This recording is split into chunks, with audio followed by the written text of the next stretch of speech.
خصوصیات ہیں جن کے بارے میں اللہ رب العالمین آگے آیت کے بارے میں کچھ باتیں ذکر کروں گا انشاءاللہ، پڑھنا ہے بہت ضروری ہے۔ اللہ صحابہ کرام رضوان اللہ علیہم اجمعین وہ شخصیات مقدس اور مطہر پاکیزہ نفوس ہیں جنہوں نے اس وقت میں اللہ کے محبوب پیغمبر کا دفاع کیا اور اللہ کے نبی علیہ السلام کی شریعت کا دفاع کیا اور اسلام پر پہلے لبیک کر آئے تو اللہ رب العالمین نے دو صورتوں میں اجازت دی، ورنہ ان دونوں صورتوں میں صحابہ کرام کی اتباع ضروری ہے، ورنہ پہلے کرو اگر تم اتباع کرو عمل میں، ورنہ پھر بھی صحابہ کی اتباع ضروری ہے،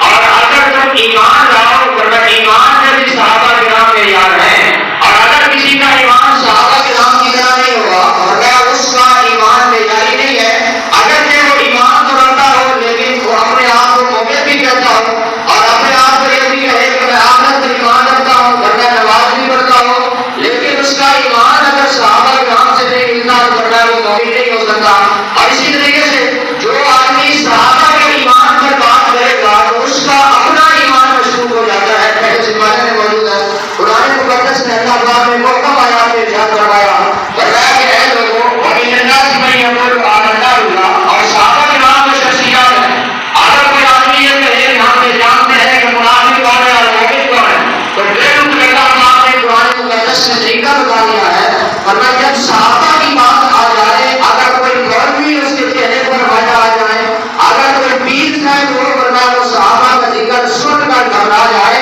ورنہ سمجھ لو کہ یہ مومن نہیں ہے یہ منافق ہے، اس لیے کہ مومن کے لیے شرط یہ ہے کہ اس کا ایمان ویسا ہو جیسے صحابہ کا ایمان ہے اور وہ صحابہ کا دفاع کرنے والا ہو، ورنہ صحابہ کے لیے علیہ السلام پہلی منزل پر کھڑا ہو، اس لیے کہ یہ ترازو ہے، یہ